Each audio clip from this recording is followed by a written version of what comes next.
Aastas tekib ühe inimese kohta ligi 0,5 tonni ehk 5 suurt konteineritäit olmejäätmeid. 1/3 olmejäätmete kogumassist ja 60% kogumahust moodustavad pakendijäätmed. Eestis kokku tekib umbes 140 000 tonni pakendijäätmeid aastas. Kui see kõik ladestada prügilatesse, katakse 10 meetri kõrguse kihina pea 2 hektarit maad ja moodustuks 3-kordse maja kõrgune, 2,5 jalgpalliväljaku suurune kokku pressitud pakendijäätmete kuhi.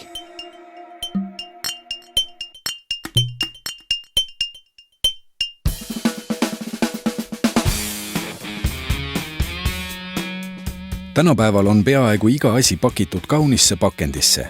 Me kõik tahame saada ilusat kinki ilusas ümbrises. Pakend on asja puhul pea sama oluline kui kingitus ise. Vorm on sisuga võrdne. Ilmselt on sulle tuttav olukord, kus sulle tulevad külalised. Sõbrad annavad üle kinke, soovivad õnne. Sünnipäev on kätte jõudnud ja kõigil on lõbu laialt. Valatakse välja jooke, süüakse, juuakse, ent tagasi hoidmata. Ja nii tuleb meil igapäevaselt ette situatsioone, kus paratamatult peame mõtlema, mida teha alles jääva pakendiga. Me anname üle kingituse, aga alles jääb ju ka paber. Me joome ära limonaadi, aga alles jääb ju ka pudel. Me sööme ära tordi, aga mida teha tordikarbiga? Tühja pakendiga tuleb targalt talitada.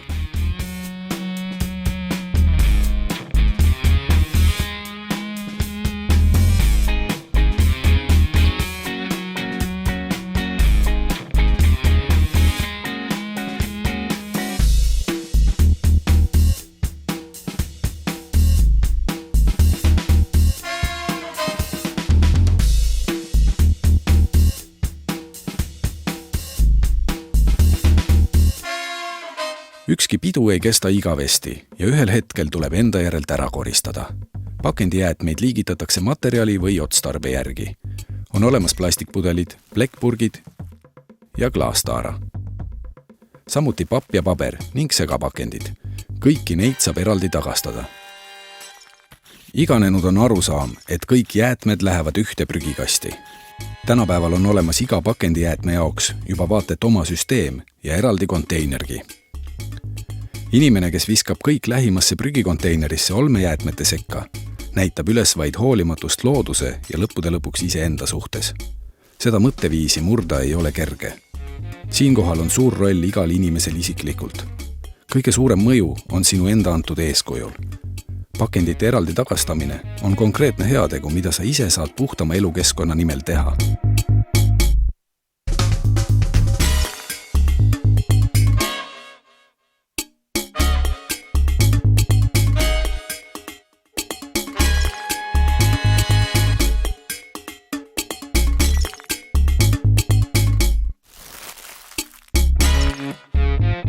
Mida siis teha alles jääva pakendiga? Kuidas targalt talitada? Isegi kui on soov pakendeid tagastada või uuesti ringlusse saata, tekib küsimus, kust leida infot õige tagastusviisi kohta. Kõige lihtsam on küsida valla või linnaosa valitsusest telefoni teel või vaadata nende kodulehelt. Internetis on kogu vajalik info üleval, konteinerite ja jäätmejaamade täpsed asukohad ning palju muud kasulikku.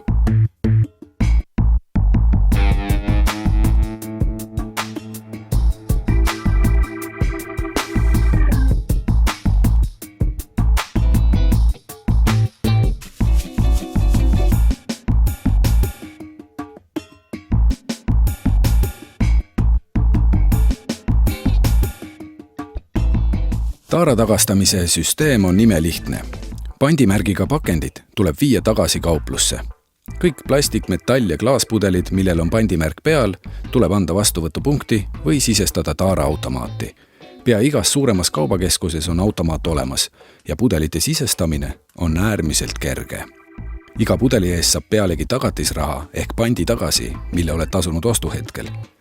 Automaat võtab vastu nii plast- kui klaaspudelid ja ka metallpurgid. Ei kõlba ainult pakendid, mille ribakood ja etikett on katkine või mis on muul moel viga saanud ja deformeerunud.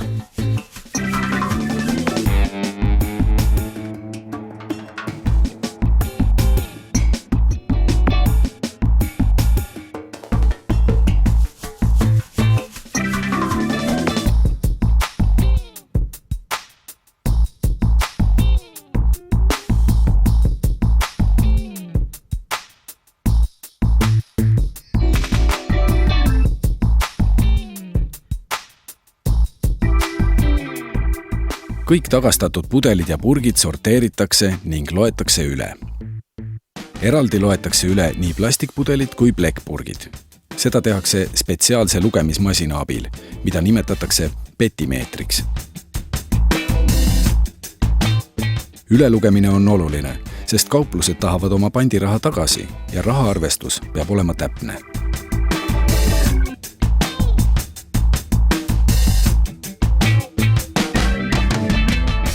Tagatisrahasüsteemi üheks eesmärgiks on saada suurtes kogustes puhtaid pudeleid ja purke, millest saaks hiljem võimalikult vähese vaevaga midagi vajalikku toota.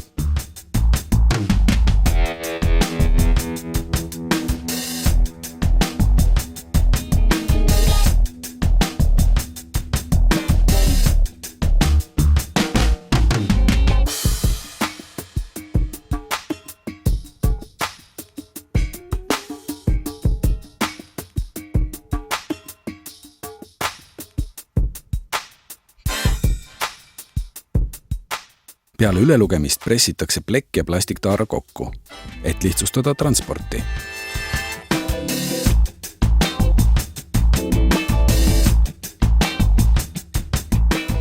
Kõik ülejäänud pakendid, millel ei ole peal pandimärki, lähevad selleks ette nähtud konteinerisse. Konteineritesse lähevad ka need pudelid, mida automaat vastu ei võta või mis on viga saanud. Pakendi konteineritesse ei sobi tühjendamata ja määrdunud pakendid ja tootega täidetud aerosoolipudelid ning erinevad kemikaalide pakendid. Reeglina leiad linnapildist eraldi konteineri paberile ja papile ning segapakendile. Mõnel pool on ka eraldi klaaspakendile mõeldud konteiner. Paberi ja papi konteinerisse sobivad pappkastid ja karbid, jõupaber ja paberkotid ning muud puhtad paberpakendid.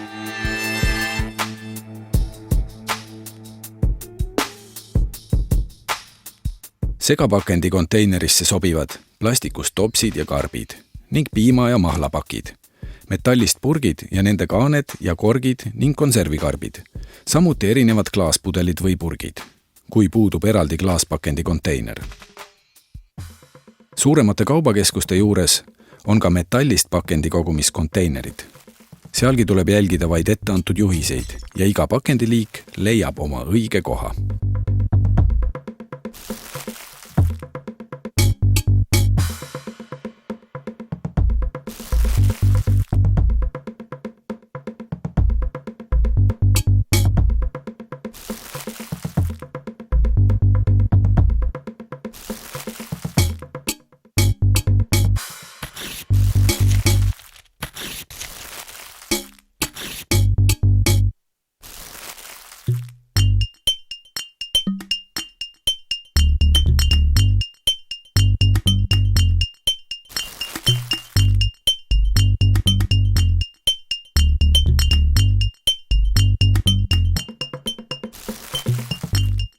Kõik tagastatud pakendiliigid tuuakse sorteerimisjaama, kus nad kõigepealt sorteeritakse üle. Seejärel liigub iga materjal oma teed, kuni jõuab mingil uuel kasulikul kujul taas tagasi inimeseni. Tähtis on tagastamisel silmas pidada ka pakendite puhtust, sest taaskasutamisel on oluline ka pakendi jäätmete kvaliteet. Näiteks sorteeritakse sorteerimisjaamades paber ja papp ning kilepakendid ja kotid eraldi. Puhtaks sorteeritud materjal pressitakse kokku, et teda oleks hõlpsam kaaluda ja transportida.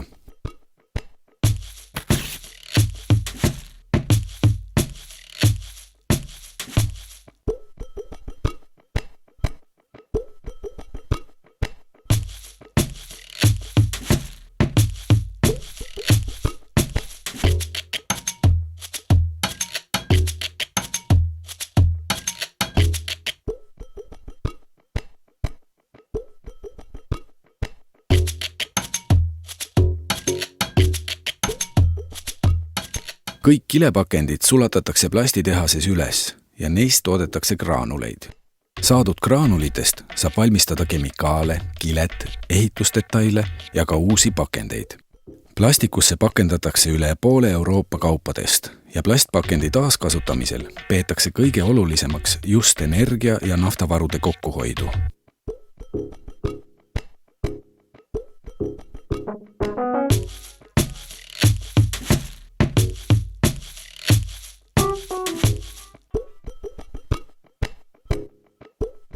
Kokku pressitud plastikpudelid kõigepealt sorteeritakse eraldi. Seejärel pestakse ja eemaldatakse etiketid ning sildid. Ning kõige lõpuks sorteeritud taara helvestatakse. Vanaplastiga saab lamineerida paberit ja samuti kasutatakse plastikut tekstiilitööstuses erinevate materjalide tootmiseks. Plastikhelbeid kasutatakse tänapäeval isegi riiete ja fliisjakkide valmistamiseks ning padjatäite materjalidena.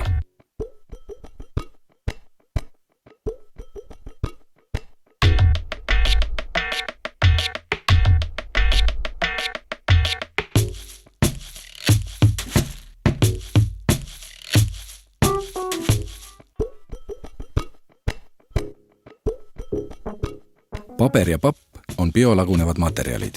See tähendab, et prügilasse sattudes tekitavad nad metaani, mis on 20 korda tugevam kasvuhoonegaas kui CO2. Seetõttu tuleks vältida paberi ja pappi sattumist olmeprügi hulka. Iga tonn ümbertöödeldud paberit säästab 17 puud ja 30 kuupmeetrit vett, rääkimata energia kokkuhoiust. Vanapaberist saab toota nii uut paberit ja pappi, aga ka näiteks isoleer- ja soojustusmaterjale. Metallidest kasutatakse tänapäeval pakendina terast ja alumiiniumi. Metallpakendi ümbertöötlemisel sorteeritakse alumiinium- ja plekkpurgid magneti abil eraldi. Seejärel pressitakse purgid kokku ja viiakse üles sulatamisele. Terase ümbersulatamisel tekib 5 korda vähem süsihappegaasi kui terase esialgsel tootmisel. 7 konservipurgi taaskasutamisest kokkuhoitud energiaga võid terve ööpäeva lambivalgel lugeda. Ja 1 alumiiniumpurgi ümbertöötlemisel säästetava energiaga saad vaadata 3 tundi televiisorit. 1 tonni metalli taaskasutamine hoiab kokku energiat, rauda, kivisütt, vett ja loomulikult vähendab kasvuhoonegaaside teket.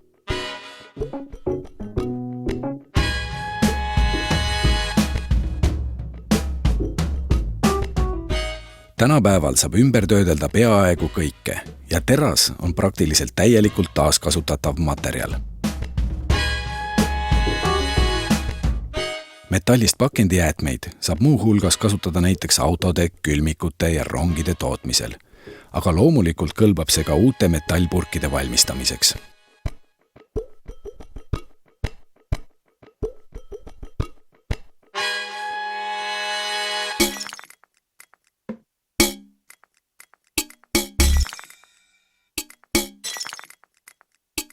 Tänu klaasi kui materjali raskusele ei ole majanduslikult tasuv vedada klaaspudeleid kaugemale kui 500 kilomeetrit.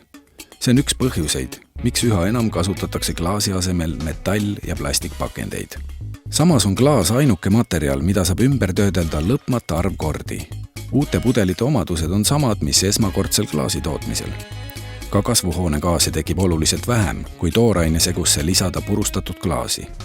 1 klaaspudeli ümbertöötlemisel säästetud energia arvel võib näiteks 100-vatine elektripirn põleda 4 tundi järjest või saad keeta endale 3 tassi teed. Klaastaara jäätmed sulatatakse ja sellest toodetakse uusi pudeleid ning purke. Üldiselt kasutatakse vana klaasi samasuguse klaasi või klaasesemete tootmiseks. Valgest klaasist saab valget ja värvilisest värvilist klaasi. Klaaspudel on Eestis peamine korduskasutatav pakendiliik, mida saab uuesti tarvitada ilma ümber töötlemata. Kui viia pudel vastuvõtupunkti ning kui pudel on terve ja puhas, täidetakse see uuesti. Ja inimesed saavad juua oma lemmikjooke üha uuesti ja uuesti. Nagu sa näed, on hästi tähtis meie kõigi ühine osalus selles ahelas. Selleks tuleb vaid õige pakend toimetada õigesse kohta. Tulemus on kasulik kõigile. Kokkuvõttes on ainult 2 võimalust. Kas olla looduse poolt või looduse vastu. Mida vähem me toodame aina uusi ja uusi asju, seda kasulikum see loodusele on. Ja mida rohkem me kasutame uuesti ära juba olemasolevaid pakendeid, seda vähem kulub loodusvarasid ja seda säästlikumalt me käitume meie kõigi ühise ümbruse suhtes. Ja seda õnnelikumalt me kokkuvõttes elame. Aita pakend ringlema. Nii lihtne see ongi.